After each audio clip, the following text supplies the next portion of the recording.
To talk to you today, so can we please give him a round of applause? And then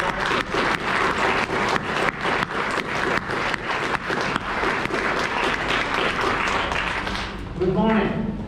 Good morning. Good morning. Good morning. I like that event. I'm a morning person. I get up at 4 o'clock in the morning. By 8 o'clock, I'm just running around. So I like a lot of energy. But I go to bed at 8 o'clock. So I always sleep early, get up early. So let me talk a little bit about myself. My name is Rama Venkat. Actually, it's interesting. You pulled up my photograph. I was looking at my name. It used to be 33 letters. 33 letters. My first name used to be Rama Subramanian and Venkata Subramanian. So it's 15 and 18, 33 letters. When I came to this country probably 40 years ago, I had such a hard time spelling this. And every time you're on the phone talking to health insurance or somebody, they always get the spelling wrong. So I have got my name with 100 different spellings in the mailbox, all kinds of spellings. So when I became citizen in 1996, the judge said, you can change your name free of cost, you don't have to pay for it. Then I said, okay, let's stop it. Rama Venkat, so it made it easy. Lot of vowels and made it a lot easier. So let me talk a little bit about my own background, so you will see how you can relate to my background. I grew up in South India, in a port city called Chennai. It's on the Bay of Bengal. I grew up in a lower middle class family. My father and both my father and mother, both of them, mom and dad, were just high school graduates. 11th graders. In India, you don't do 12th grade. In those days, you did 11th grade. And then my father was a government official, worked for 32 years, very good, very hard worker, very good in English, not that good in math. My mom was very good in math. She taught me algebra. She taught me geometry. Even though she was only a 11th grader, she taught me all of that. So she was an inspiration for me. My father was more a disciplinarian. My mom was really teaching you stuff. She used to run all kinds of business. I grew up doing just chores, a lot of chores. My whole life, actually, we used to complain all the time. We were siblings of 5. My mom used to run any business you can think about. She wanted to go to college, she couldn't go to college, so she wanted to spend time really making money. Actually, she made more money than my dad. He didn't like that. That's what happened, because she was doing all kinds of business. We used to have a lot of, in India you have small cow farms, probably about 5 or 6 cows and milk, and I used to milk. And in India, especially in tropical India, what happens is that in rainy season, it's a lot of mosquitoes. So when you go to this barn to milk the cow, man, the mosquitoes kill you. And my younger brother, used to sit next to me and then keep patting on my leg and everywhere else to kill the mosquitoes so I can milk the cow. So I grew up doing this kind of chores. She used to run all kinds of business. She used to grow vegetables and sell them, milk products, school products, fireworks, all kinds of, depending on the season, she would run the business. So even though I hated it at that time, right, we didn't like that, because you go to school, come home, do chores, that's all you did. I hated that. So we used to complain, oh, you can't play, you're not allowing us to do this and that. But now I'm thinking about it, I learned a lot of things out of it. A lot of discipline, a lot of work ethic, a lot of dealing with people. I used to, when I was a small kid, probably 10, 11 years old, I used to deal with older people than much adults. And it really gave me a way to interact with people. I learned how to interact with people, how to talk to people, how to be polite with people, how to get things done by people. So those are skills I learned from my mom.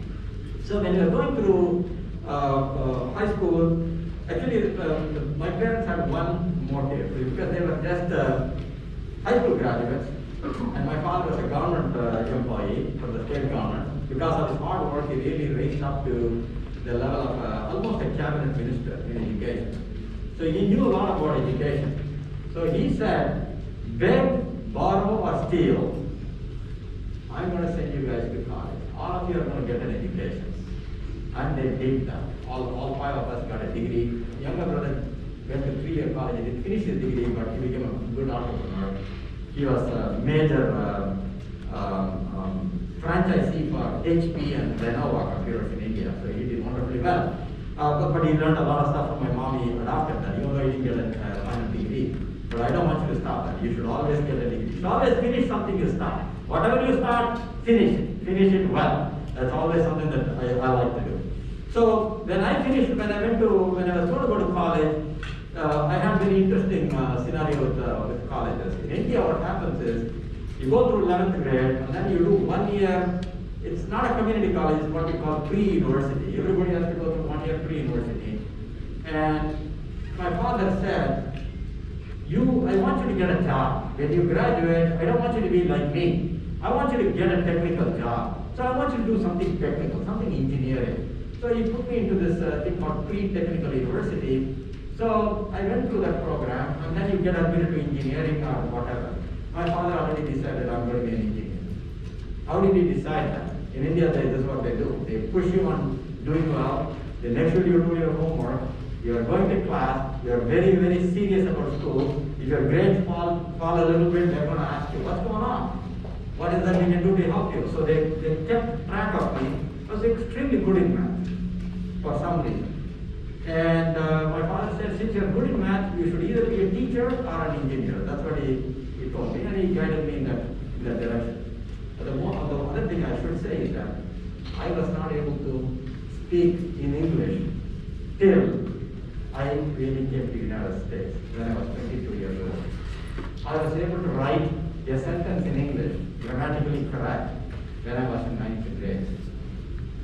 I used to spell things like Tim, Tom, things like that in 8th grade. So my English was really not there, because I learned everything in my native language.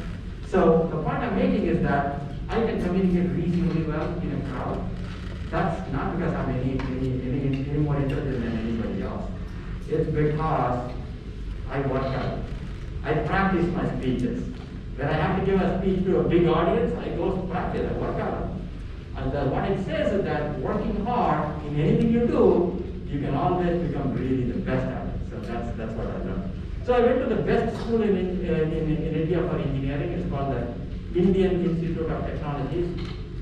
Something like 200,000 kids take this entrance exam in college level math, physics, and chemistry. They pick only about 2,000 of them. Very small percentage. It's not like SATs, I would say 10 times harder than SATs. That's the way the test was. I just prepared, took the test. I didn't think I was going to make it. When the results came out, they said, you are in. And I was placed 1008th rank in India. 1008th rank out of 1,500 students they picked, right? And so I'm going into this class, which is, I think I went to the area of materials engineering. I was the bottom of the barrel. I was 22nd of 22nd in the class. I entered the class as 22nd of 22nd. And when I went in there, these kids, they were all brilliant. They could play chess. Actually, they would play chess blindfolded. They would just close their eyes, blindfold, play chess. Remember where what coin is. Because you were playing, they were really good. Some of them were able to speak in French and German and Italian, and they knew everything about the United States. They knew so much about the world. I was so afraid to talk to these kids. Because I was, as I said, I couldn't even speak in English. So I used to sit in the dorm room, study hard, that's all I did. The first semester the grades came out, I was in the top 5 or so out of 250 kids. So when I did that, my confidence naturally became better. Then everybody started respecting me. I started to have a lot of confidence. So I did wonderfully well in that school. I became a gold medalist in materials engineering. Then I graduated. Then I came to Purdue University to do a master's and a PhD in electrical engineering. After that, I ended up in Las Vegas. So the thing about my life is that what I noticed is that I had good work ethic. I wanted to achieve what I wanted to achieve. I worked at it. I never worked like some students work on the day before the test. I never did that. My habit is, if I go to class today, that night, I will go over the material a couple of times. So once you do that, you know the material. Next time you go to class, you already know the material. So whatever they teach the next day, I'm going to go home again. I'll read the previous day's material. It'll take me probably half the time it took me from the first time when I read it. Second time when I read it will take me only quarter of a time. So every time I keep looking at the material, learning the material, practicing this material, I start from 1 hour for a 1 hour lecture, 30 minutes, 15 minutes, 5 minutes. When it comes time for the test, I don't have to worry about it. I always left at 7:30 in the night. Every day, independent of I had a final exam or whatever exam, it didn't bother me. Because I knew the material. I was very regular about doing it. I was not working any harder than anybody else. But I was sincere and regular. I did not postpone anything. So that's very, very important. What I noticed is that if you do everything little every day, right, an apple a day keeps the doctor away, right? It's the same concept here. Little every day builds on it very well.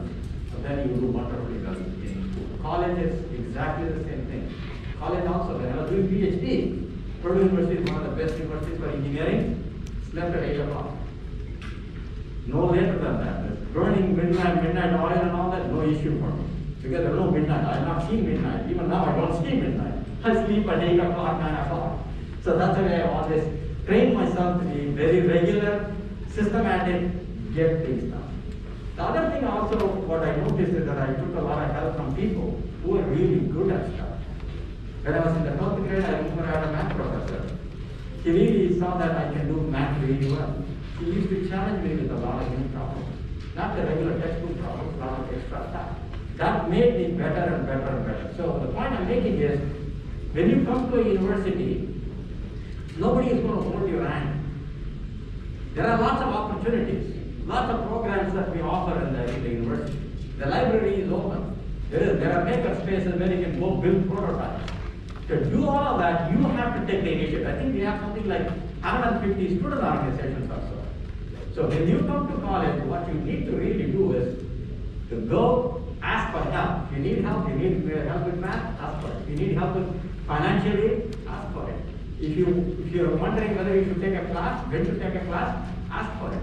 There are people out there to help you. There are a lot of tutoring, mentoring, career services, all kinds of help available in a university. The only problem with the university is they treat you like an adult. They expect you to take the initiative, go ask for those kinds of questions and learn from them. I did that throughout my life and it really helped me. A lot of people help. If you go ask, people will help you. And then the other thing I always say is, I'm going to check you on this one. There is no question that is stupid. If you don't know an answer for something, if you don't know 1 plus 1 is 2, ask it, doesn't matter. Because if you don't know the answer for that, you're going to stay ignorant forever. Who cares what your peers think? Who cares what anybody thinks? The moment you learn 1 plus 1 is 2, you're happy, you learned something. So do not ever hesitate to ask questions. In any setting, you don't know something, but you should never ask a smart aleck kind of question to try to test the speaker, right? You should always ask questions which you don't understand an answer for. So please do not hesitate to ask questions. Always ask as many questions as you want. Especially in a university setting, we are here to teach. We are here to help and guide and do things. So let me talk a little bit about the College of Engineering and UNLV. You all know a lot about UNLV because you've probably been hearing from other speakers. UNLV is a very comprehensive university, meaning we have everything you want to do, you can do at UNLV. What we don't have is only, I think we don't have agriculture, because of course in a desert we don't do much of agriculture, so it doesn't make sense to have an agriculture college. But we have medical school, dental school. Any of you want to be a doctor, any of you want to be a dentist, opportunities exist. If you want to be a lawyer, we have a very good law school. And liberal arts, fine arts, we have everything in the university. And we are a top tier university. What does that mean? We are in the top 130 universities in the country. There are thousands of universities in the United States. We are in the top 3% of all universities in the United States. That's very, very amazing. And we are very young, by the way. Harvard is something like 400 years old. We are only 63 years old. So we are really a young university. And of course, there are so many colleges. The best college is, you guys know the answer, right? Which college is the best? UNLV. Which college is the best? Science, fine arts, engineering. Which college is the best? Yeah, you guys got the answer right. I love it. engineering is the best, because I'm just kidding. But let me talk a little bit about engineering. What does engineers do? Anybody know what engineers do? Yeah. So solve real life problems. So that's exactly what engineers do. It could be a problem with respect to your computer, could be a problem with respect to your phone, your washing machine, your power systems, your electronics. Engineers look at problems, they come up with a solution, they design a solution, they build a prototype, they test it. That's what engineers do. So can you guys name a few types of engineering that you may think about?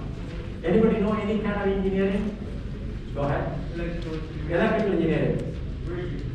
What's that? Bridges. Bridges? Civil engineering, okay, yeah. Civil engineering, that's okay.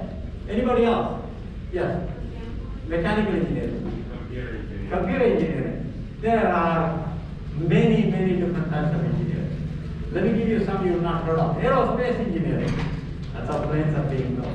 Chemical engineering. We all use a lot of chemicals. Yeah, go ahead. Aeronautical?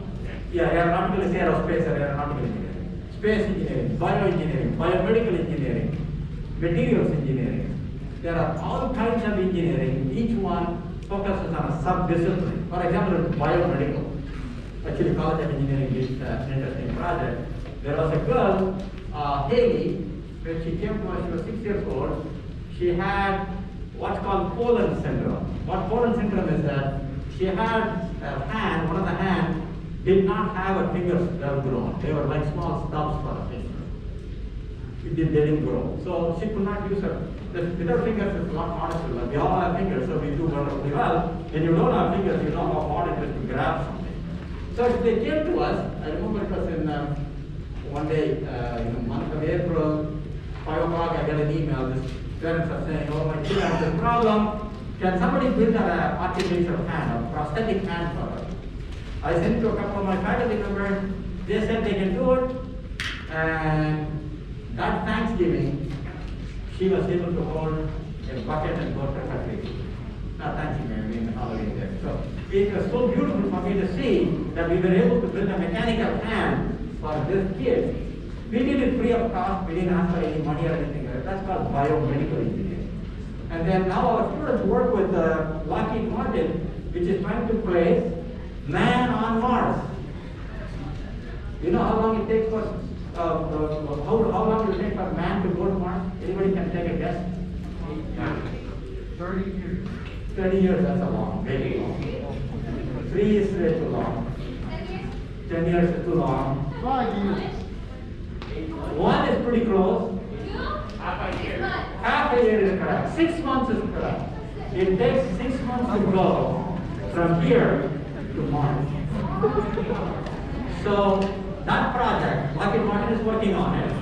Our students and faculty members are working on that project, helping people at space engineers. And in space, when you send a signal, some of you are, how many of you have seen the rover, Mars rovers? Have any of you seen a Mars rover? Okay, yeah, that's impressive. Mars rover was launched from I think it was launched from Florida. It took 6 months to get to Mars. It lands into the Mars atmosphere. Anything comes through the atmosphere because of the friction, things will burn up, but it did not. So NASA planned everything. When I say NASA planned everything, it's engineers who planned everything, right? So what about engineers? Mechanical engineers. Somebody said mechanical engineers because these are rovers. These are like moving vehicles. Of course, you need communication, telecommunication, like our phone works. Signal takes 8 minutes to go. That is, if I say to the rover, move left turn, you send a signal from here, it takes 8 whole minutes before the rover gets that signal and then turns. And then it sends you a picture, it takes 8 minutes to come back, and then the engineers in Jet Propulsion Lab in Pasadena, California, they say, okay, made the turn. Now you say move forward 10 feet. Again, 8 minutes. So that is how difficult, that's how long it is to communicate. What type of engineer you need for that? Electrical and computer engineers. And it's a rover, it's a robot. Robotic engineers. And these are all computers. So computer engineers. So I can think of all kinds of engineering that NASA does.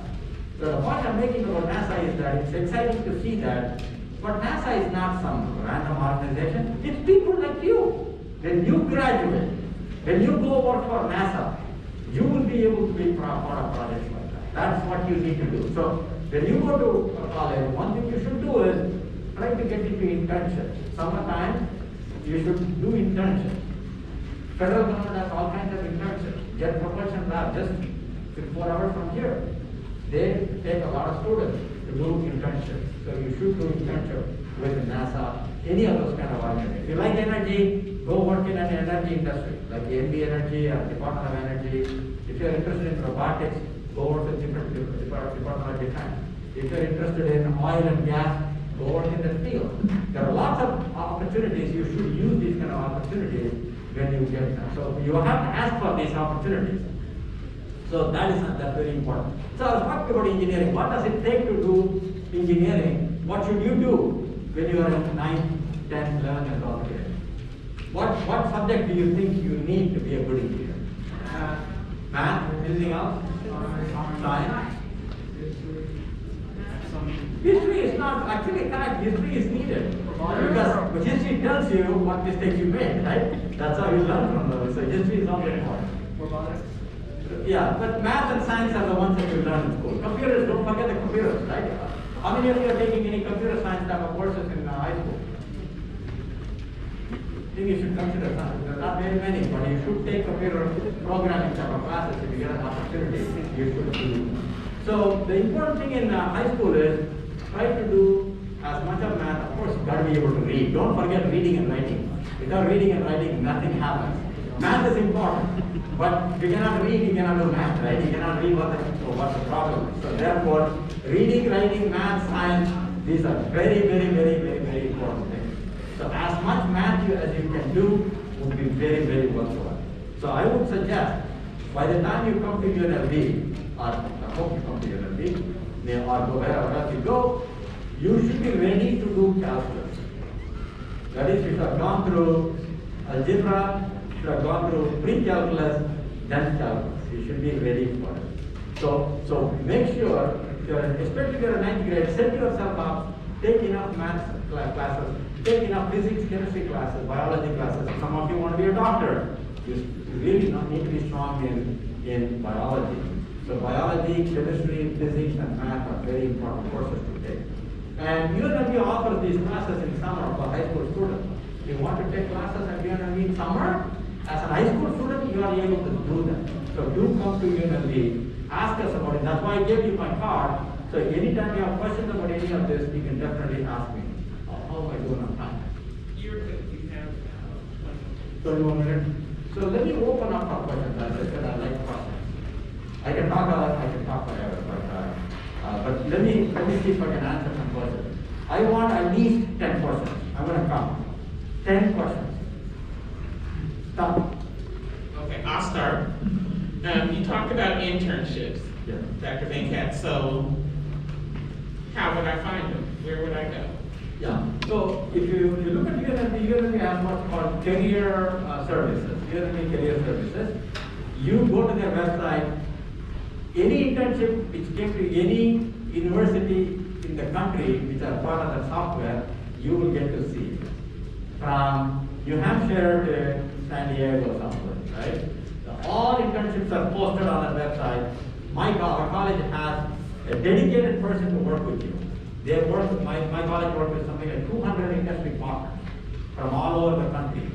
So we train you how to prepare your resume, how to do an interview. You know what I'm saying? What type of question to ask, how to prepare an answer. And we train you on all of that, and we make the service available to all students. We even bring the industry partners to come to UNLV, and they will talk to students one-on-one. They'll tell you what type of opportunities exist. So there are plenty of opportunities on the website. I think almost 3 or 4 colleges have a dedicated person working with students and industry partners to mentor. So there are a lot of opportunities. Second question, any question, any other question? Yes, go ahead. I had a question about and I know that some internships are for like summer or something, and internships that say like say alternate, so would it count as summer as well, or just Yeah. So the internships come in a variety of different forms. Internships, summer, mostly students do internships in summer, but a lot of our students they are not well to do, therefore they have to, when they go to school, they are part-time students, therefore they do internships during semester. So some the internship can be for a whole year, including summer. Some of them can be one semester. It all depends on what the employer wants and what is that you can do. But one thing I would say is, when you are a student, your number one goal is what? That's the only thing you should. Your focus should always be number one is study. I'm going to study hard. I'm going to focus on it. The internship is, in my mind, it's important, but it's secondary. It's not primary. The primary is always to do well because you got to progress. You got to finish your degree in 4 years. Your goal should be to finish it in 3 to 4 years if you can.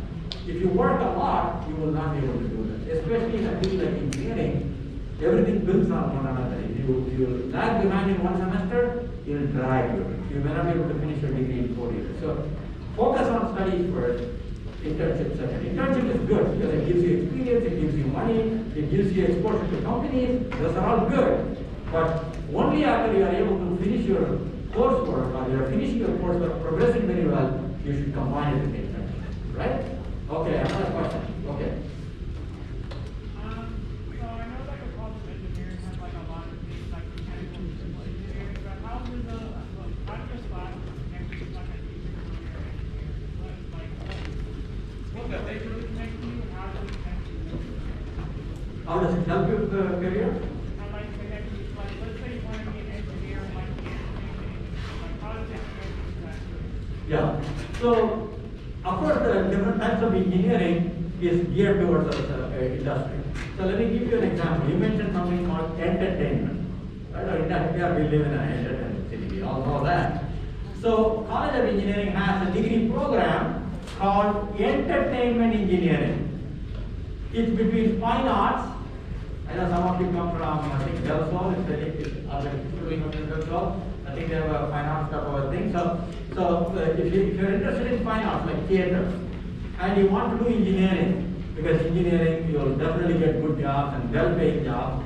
And the thing about that is that because of that, we created a degree program called Entertainment Engineering. It's between fine arts and engineering. You do a little bit of fine arts, you do a little bit of engineering, you get jobs working for Cirque du Soleil, or the Bellagio Water Fountain, theater, Disney Imagineering. Students find jobs in these kind of places. So what we do is that we develop the curriculum, the courses, such that whatever you do, the industry partners are constantly telling us, we want our students to know this particular software, this particular hardware. We need them to do this way. We need them to design. So we listen to them and then develop courses that fit that requirement. That's how you are prepared. So if you're going to work for Lockheed Martin, you may need a mechanical engineering degree. So if you're going to work in aerospace, we offer courses in aerospace engineering, aerodynamics, flight dynamics, avionics, courses that are related to aerospace, we do offer it in the college. So depending on, even within mechanical engineering or electrical engineering, you have to decide. If you're going to be working for Apple, a phone company, are you going to work on the camera? If you're going to work on the camera, then you should be doing mechanical engineering.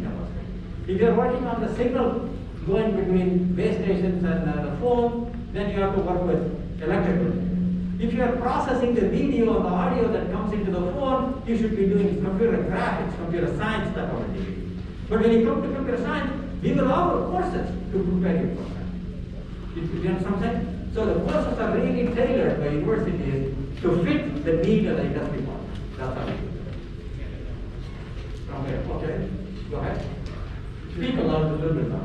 If you have any advice to give those who have a different path they want to take, what advice would you give them? Advice for what? Advice for anything to do besides entertainment industry, culinary industry. Okay.